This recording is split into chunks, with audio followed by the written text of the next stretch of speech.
Car Talk. Oh yeah, oh yeah, Car Talk. You're getting good. I know, I'm starting to like Getting good. zhuzh it up a bit, aren't I? So today's Car Talk. Car Talk. Mm-hmm. Oh, you're repeating me. I am repeating you, yes. Repeat. Okay, today's Car Talk is about repetition. Okay. Repetition. Can you repeat that? Sorry. Yes. So let's talk about repetition and let's talk about planning for young children, because I think that a lot of teachers feel like they have to come up with like this magical curriculum every single day. New ideas. New ideas. Oh, we did that yesterday. We need to do Yeah. something else today. We already did that, you Yep. know, kind of thing. Oh, you're done with that. Put that away. Yep. So, I think our fan club knows this, Mhm. which you guys crack me up because I realize a lot of you are my friends and not a bunch of early childhood Right, teachers. exactly, So, yeah. sorry. But if you think back to what you know about kids and how brain development works and how neurons and synapses fire in the brain to connect, to make, I have to put my coffee cup down. Yes. But how neurons and synapses connect within the brain to develop strong connections, the more children repeat something, the stronger their neural connection is. Neural connection is. So if you read Pete the Cat 96 times, that connection, that synapse is getting thicker and thicker and thicker because they're beginning to fully understand it. And I'm glad you said Pete the Cat, because sometimes teachers feel like, oh, we already read that book, we need to read something new.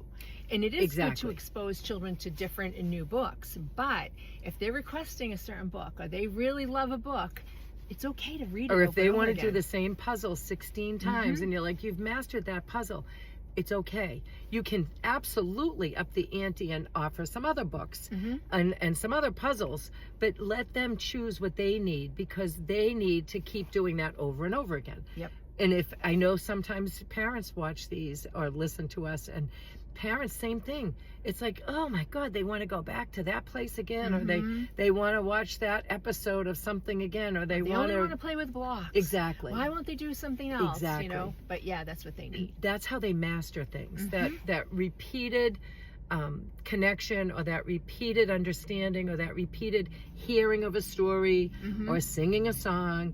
It's how they master. Yeah, things. and I remember parents saying to me, like, oh, all she does is play in the dramatic play area. Can you get her to maybe do some art? Can you get them to do some play with the blocks or play with something else? Like, all that she does every day is want to do with the dramatic play area. I love that you're saying that parents would say that, because when I was a young teacher, I thought that. When I was a young teacher, even though I had a degree in early childhood education, I didn't understand. Right. You know, I've learned as I've gotten older.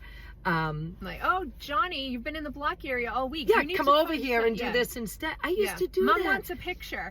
I used And to. the kid's probably like, I don't care if my mother wants a picture. I'm having fun Tell with her to blocks." draw it herself. Yeah, She's exactly. a freaking grown up. What's going on? Yeah, I'm 4. I'm not decorating the responsible for house. this. Yeah. Exactly. Let her Come decorate her and own do this refrigerator. nice thing for your mom. Oh, Yeah, my God. mother's gonna throw it away anyway. Yeah. But Or but that. I did think that I felt like a good teacher would have a lesson plan or a curriculum plan that was varied and unique and different. Yep. And Every the day kids different. wanted to do the same Every thing. week we have to do a new theme, but that's not No, how don't that's do not that. how children learn. And I also want to add too, if you find that the children are loving something, then say to yourself, like, oh, how can we expand on this? So if you want to kind of challenge them a little bit more, maybe that child wants to play with Play-Doh every single day. That's awesome. Let them. That's our new thing.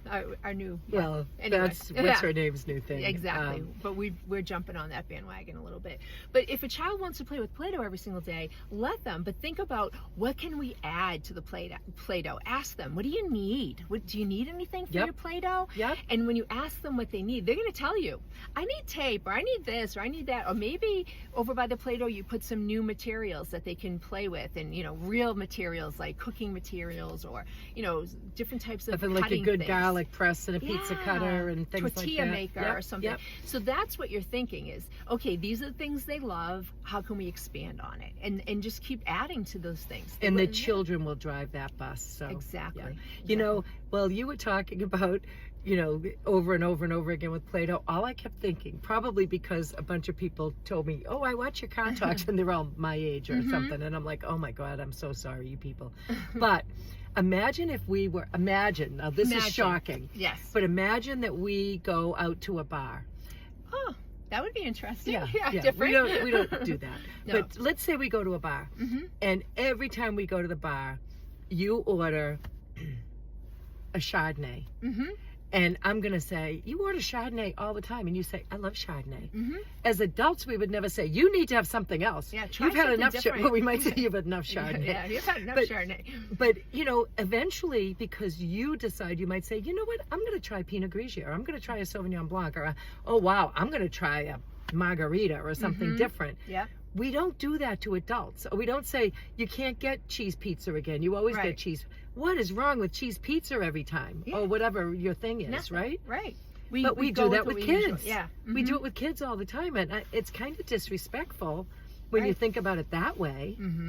I think I'm I like hungry that. and thirsty. And I it's think like, you're thirsty. Woo! I think you're thirsty. But I agree. I think that when, you know, we all do our thing, what we like. You know, if someone's making you do something you don't want to do, or, you know, something you don't want to eat, or whatever it is, it's uncomfortable. And why are we making kids more uncomfortable? But if you go, say, to a wine tasting, or you have one in your home, like somebody I know might have done, and somebody says, oh, you like Chardonnay? You know what? You might also like this Gruner Veltliner. And you're like, what's a Gruner Veltliner? And then you realize, oh, this white wine is delicious. Right. I broadened my horizons. But nobody made you drink it. Exactly. Nobody said, come over here and sit with all the other people who are drinking this, and you have to drink that. You know, so. Only we could turn an early childhood moment into a drinking game. Like, Well, you know, you know. we're all about the drinking. But that's right. Sorry. Yeah, no. And I'm sorry if we've offended people. If drinking is not your thing, then use think pizza about or pizza. meatballs or something Whatever else it is. is your anything, thing. anything. Yep. But that's a good example only because there's so many. There's such a wide variety. Yeah. I think. So that's a great example. And nobody will kind of say you can't do that when you're an adult. Right. I like But with that. kids, it's like, oh yeah, Play-Doh's closed for you today, kid. Ugh. You've been there all week. Move out of the Play-Doh station. And the kid's like, I was just mastering this amazing Play-Doh concept that I've been thinking about all night, and now you're going to tell me there's no Play-Doh? Exactly. What the heck, lady? Now my behavior is going to escalate because I'm frustrated. I'm frustrated. Yep. There you go. Thanks. All right. Bye. Bye.